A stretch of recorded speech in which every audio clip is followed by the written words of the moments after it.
O nosso Mais Notícias dessa quarta-feira, dia 8 de abril, está no ar e você acompanha comigo os destaques da edição de hoje. Juiz de Fora decreta estado de calamidade pública. A Prefeitura de Juiz de Fora continua sempre preocupada em criar situações favoráveis para o enfrentamento dessa pandemia, não só do ponto de vista de saúde, mas também do ponto de vista econômico. Suspensão das aulas faz pais questionarem pagamento de mensalidades escolares. No caso aí, uma redução do valor da prestação de serviço, uma vez que ela não está sendo prestada integralmente, ou até uma suspensão dessa prestação de serviço. E um temporal provoca estragos em Ubá, na Zona da Mata. Ele toma pro lado de lá primeiro, né? Agora a gente vai esperar ele tornar pro lado de cá. Já levantou umas coisas na loja, o pessoal no calçadão tudo apavorado.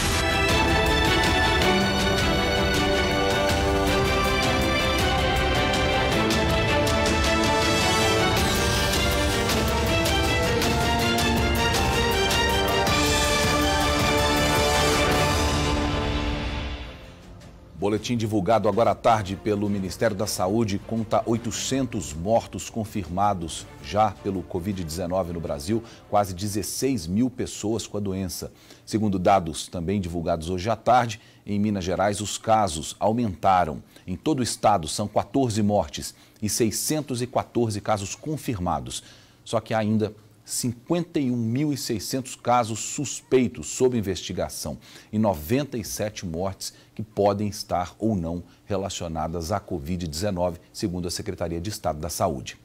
Durante a entrevista coletiva hoje à tarde, o secretário adjunto de Estado de Saúde, Marcelo Cabral, disse que o Estado já recebeu os testes rápidos para diagnóstico da Covid-19, mas espera ainda a autorização do Ministério da Saúde para começar a usar esses testes.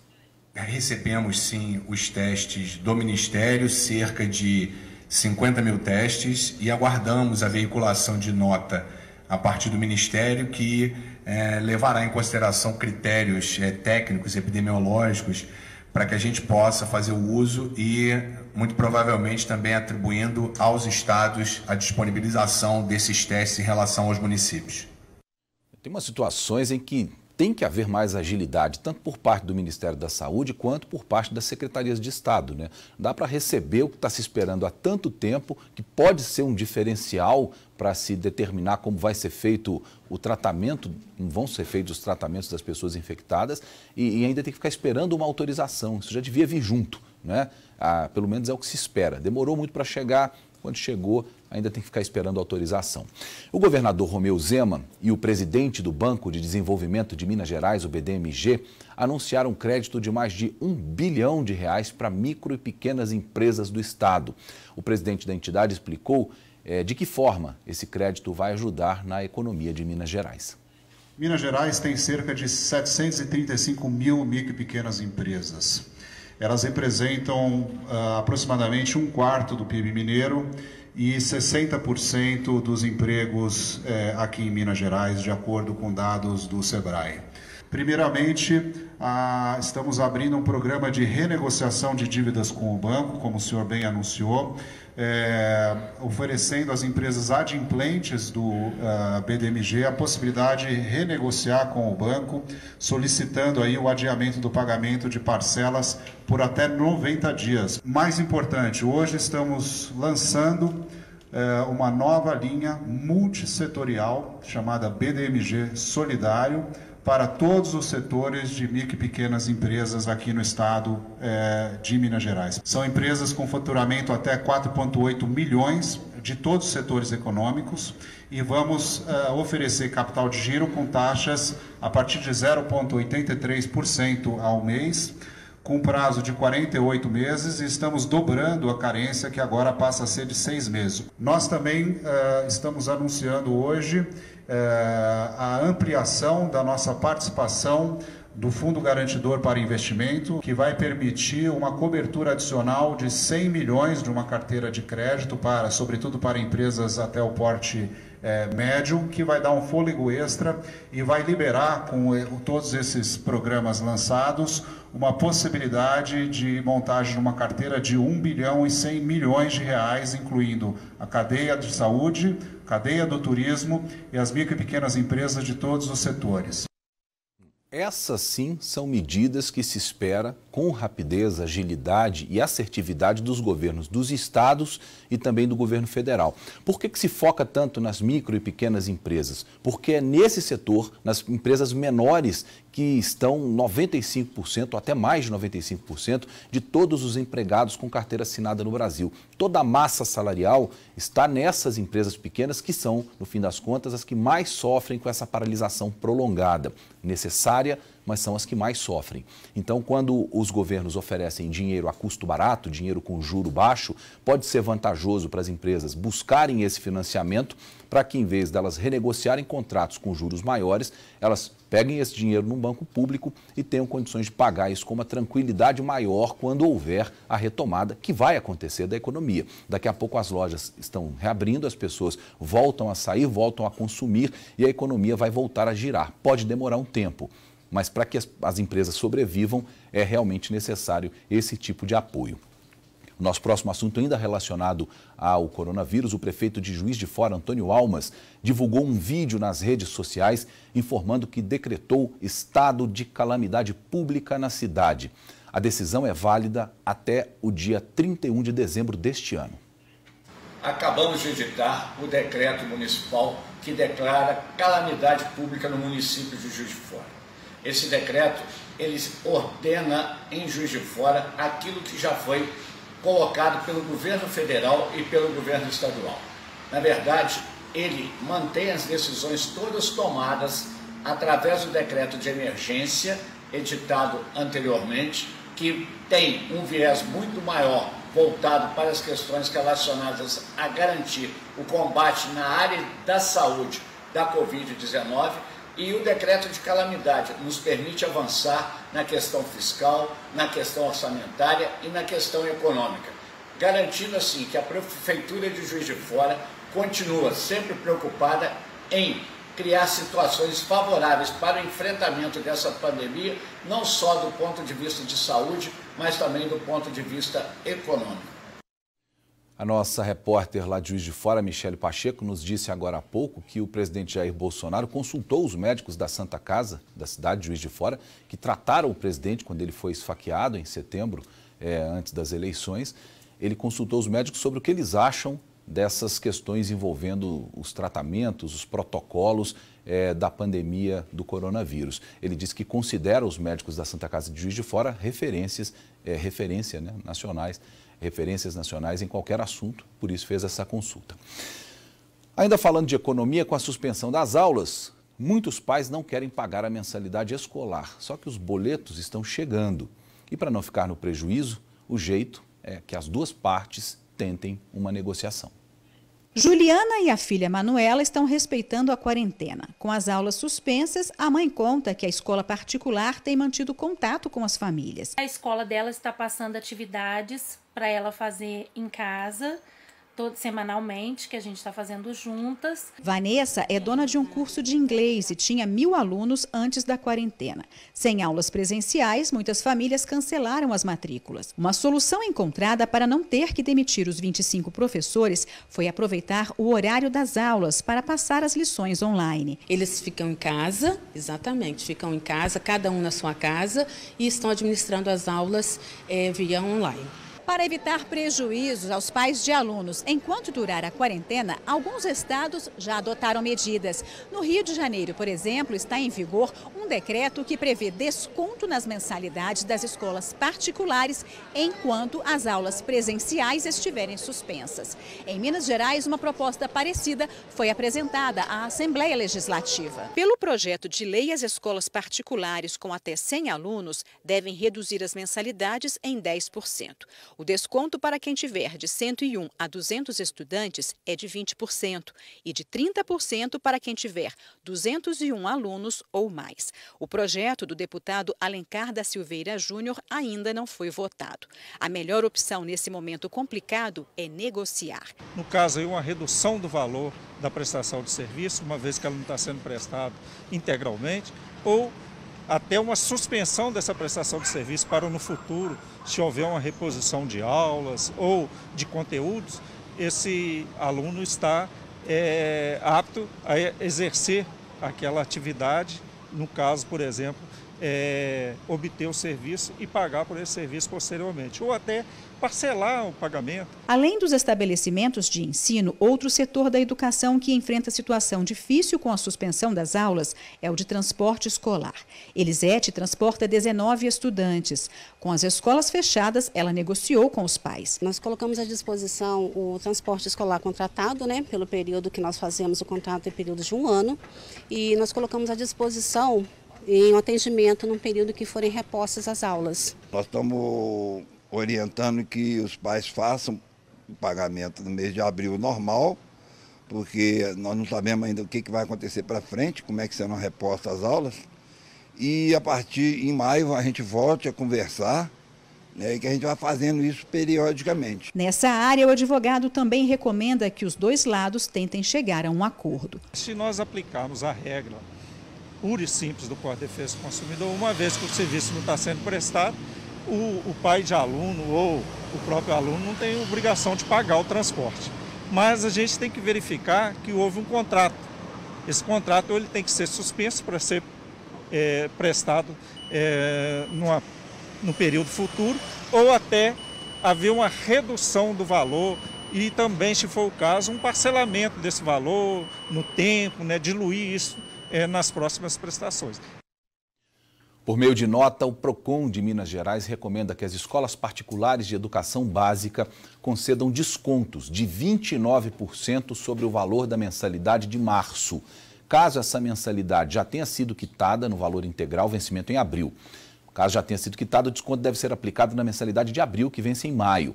O PROCON defende ainda a revisão dos contratos nesse período, quando as atividades escolares ocorrerem ou quando elas ocorrem de forma remota. Já para a educação infantil, a recomendação é a suspensão do contrato até o término do período de isolamento social, uma vez que os serviços foram completamente paralisados, sem possibilidade de ofertas de aulas à distância. O Sindicato das Escolas Particulares de Minas Gerais, o SINEP-MG, se manifestou sobre o posicionamento do PROCON e afirmou que considera a recomendação inconstitucional e que não pode aplicar o mesmo índice de desconto para todas as instituições de ensino. A presidente do SINEP, Zuleika Reis Ávila, falou com a nossa equipe. Para ela, as negociações têm que ser individuais.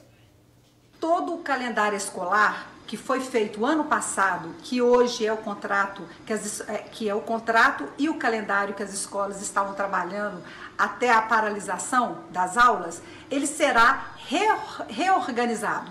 Então, todo o trabalho que está pactuado entre as famílias podem ter certeza que elas receberão a recomposição do calendário e a reposição das aulas, tanto da educação infantil como do ensino médio e do ensino fundamental. Nessa nota técnica, o PROCON ele considera e sugere a suspensão dos contratos de prestação de serviço durante o isolamento social. Só em Minas Gerais nós temos mais de 217 mil alunos na educação infantil. Portanto, serão mais de 217 mil contratos cancelados. Além disso, ele coloca um índice linear para todas as escolas no desconto de 29,3% nas mensalidades. Essa nota trouxe um certo espanto e apreensão às escolas, porque as escolas continuam mantendo os trabalhos home office de todos os professores e funcionários, continuam com os pagamentos desses profissionais e com a suspensão dos contratos não tem como manter o pagamento dos professores. O Ministério Público disse que a nota técnica não foi compreendida pelo Sindicato das Escolas Particulares de Minas Gerais. Segundo o promotor de Justiça de Defesa do Consumidor, Paulo de Tarso Moraes Filho, a proposta é que o desconto seja dado na mensalidade diferente referente, ao mês de março. E mesmo que o desconto seja concedido agora, esse valor pode ser cobrado posteriormente no caso de reposição das aulas que foram suspensas nesse período de pandemia. Sobre a rescisão do contrato nas escolas de educação infantil, a recomendação se deve ao fato de não ser possível repor essas aulas mesmo depois.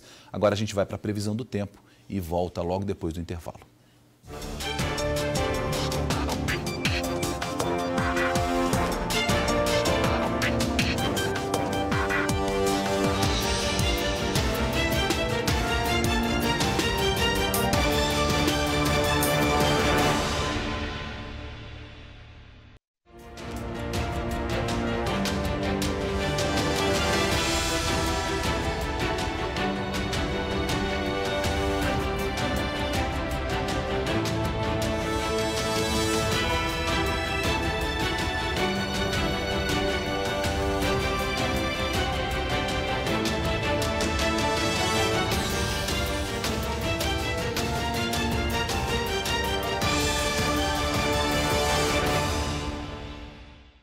O PROCON de Juiz de Fora está fiscalizando os postos de combustíveis para saber se eles repassaram ao consumidor a redução de 15% que a Petrobras anunciou no preço da gasolina nas refinarias mês passado.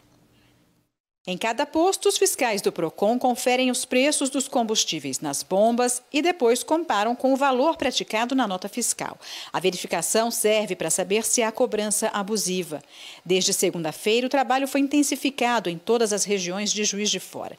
Dos 127 estabelecimentos cadastrados no município, 71 estão funcionando. O órgão de defesa do consumidor tem recebido denúncias da população de cobranças abusivas. No mês passado, a Petrobras anunciou uma redução de 15% no preço da gasolina nas refinarias. Já o diesel acumula quase 30% de redução desde o início do ano. Só que essa diferença demorou para ser sentida nas bombas. Motoristas de aplicativos até protestaram, pedindo a redução dos preços. Nós resolvemos fazer o quê? A carreada e abastecer. Em cada carro nosso, abastecer R$1 apenas de combustível em cada posto e pedir a nota fiscal. Assim nós fizemos, tá? Começou a ter mais ou menos a queda do combustível, nós fizemos a segunda carreata, apelo dos nossos motoristas. Aí nós chamamos parte da sociedade e fizemos a mesma coisa. Teve posto de gasolina aqui que caiu de R$ 3,57 o álcool, o etanol, né, para R$ 2,99. Tem 4 postos de gasolina dentro da cidade que faz isso. O restante continua a mesma coisa. Diante da pandemia do novo coronavírus, a categoria reclama que o movimento de passageiros diminuiu e cada centavo economizado é muito importante. Cada centavo é muito importante para todos nós motoristas de aplicativo e para a população de Juiz de Fora também. Imagina a diferença de R$1. Se o cara abastecer 50 litros no carro dele, R$50. R$50 ele está deixando de comprar um alimento para a casa dele, está deixando de juntar dinheiro para pagar a prestação do carro dele, o aluguel do carro dele. Então, gente, esse tipo de coisa nós não vamos aceitar mais. Segundo o PROCON, essa nova fiscalização ajuda a ver se os preços praticados mudaram diante do cenário atual. O PROCON ele faz a busca dos dados para municiar o Ministério Público avaliar se há abuso de preço. Com as notas fiscais de compra e os valores de venda praticados nos últimos 15 dias, nós temos como fazer esse levantamento técnico sério para poder concluir se havia algum posto trabalhando com margem excessiva de lucro. Assim que todos os postos forem fiscalizados, os relatórios serão encaminhados ao Ministério Público. Todos os documentos serão encaminhados para o Ministério Público, que com a ajuda de Secretaria Estadual de Fazenda vai fazer o levantamento dos postos que apresentarem as maiores margens, óbvio, com direito de defesa para esses postos, para poder saber se havia realmente lucro abusivo ou não. E a Polícia Civil apresentou hoje os dados de violência doméstica no estado durante o período de isolamento social. Os dados apresentados mostram que o período de isolamento social reduziu o número de registros de violência doméstica em Minas. De acordo com a Polícia Civil, a queda é de cerca de 13% no mês de março, quando começou a quarentena, se comparado com os registros de março do ano passado. É uma fase diferente, né, que a sociedade, de uma forma geral, está passando. Nós estamos precisando, né, nos adequar a novas formas de contato social, né, o momento, a recomendação da Organização Mundial de Saúde, dos próprios decretos do governo do estado de Minas Gerais é no sentido de manter o isolamento social e evitar aglomerações de pessoas. E nós, como Polícia Civil, queremos dizer que continuamos trabalhando, continuamos investigando, continuamos instaurando inquérito, continuamos atendendo as pessoas, só que tentando nos adequar para evitar aglomerações de pessoas dentro das unidades. O relatório apresenta uma diminuição na comparação do acumulado de ocorrências do primeiro trimestre de 2019 com os 3 primeiros meses deste ano, claramente puxada pela queda de março.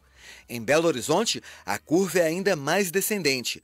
Foram 1.275 denúncias registradas na capital mineira, contra 1.663 em março do ano passado, uma redução de 23%. A gente não consegue ainda falar se é um registro, se é um reflexo do distanciamento social, que foi a partir da segunda quinzena de março, a queda desse número de registros.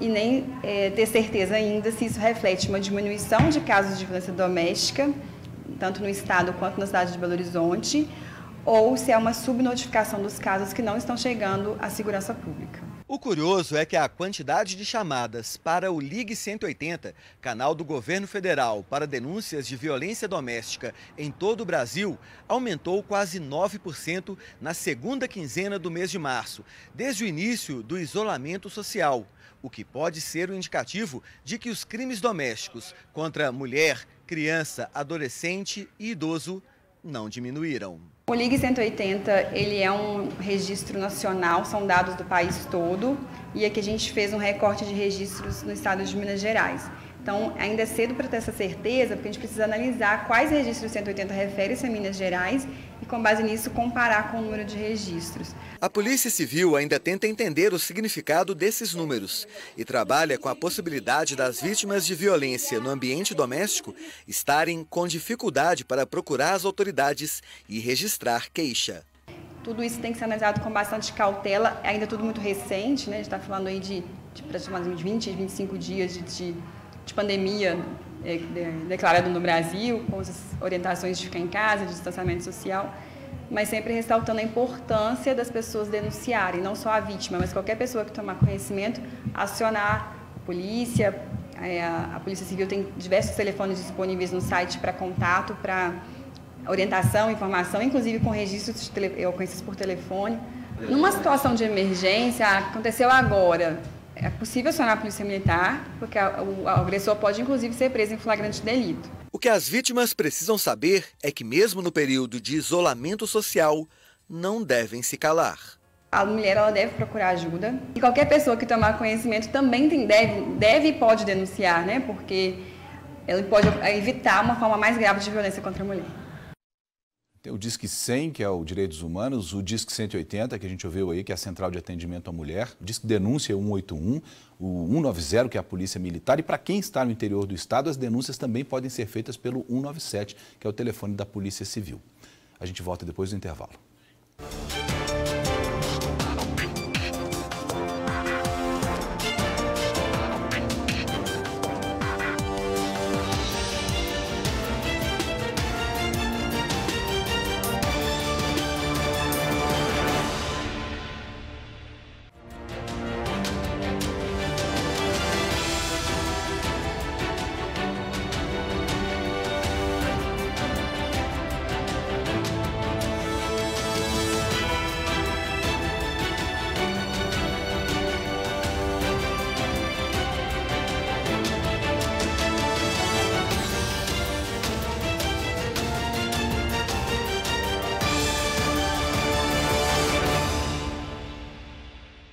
Minas já registrou 44 mil casos prováveis de dengue este ano. 4 pessoas morreram.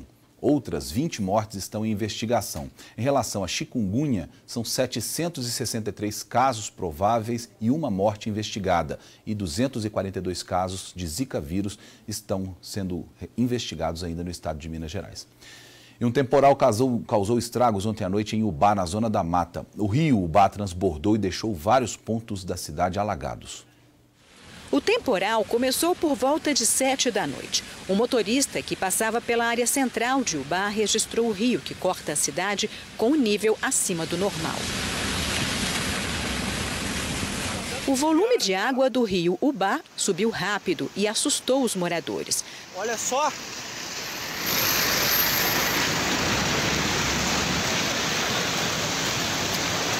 Caraca, velho! Pouco depois, a água cobriu a margem do rio. Foi água, ele toma pro lado de lá primeiro, né? Agora a gente vai esperar ele tornar pro lado de cá. Já levantou umas coisas na loja, o pessoal no calçadão tudo apavorado. O pessoal das lojas do calçadão, que até outro dia estava limpando a loja ainda. E aqui já tá vindo mais água. Agora é questão de tempo esperar ele tornar, porque o volume d'água que choveu lá na serra não chegou ainda. Isso é só de Ubá, tá?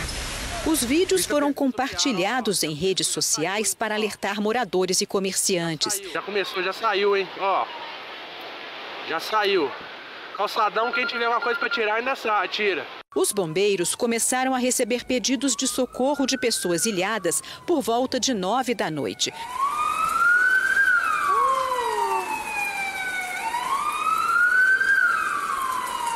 No caminho da enxurrada, moradores e comerciantes se desesperaram, sem tempo para salvar o que estava nas lojas. Anda, vai embora! Anda! Deixa aí, Garcia! Nós fica aqui, ué, nós vamos ficar aqui! Nós vamos ficar aqui, senhor, nós vamos ficar aqui!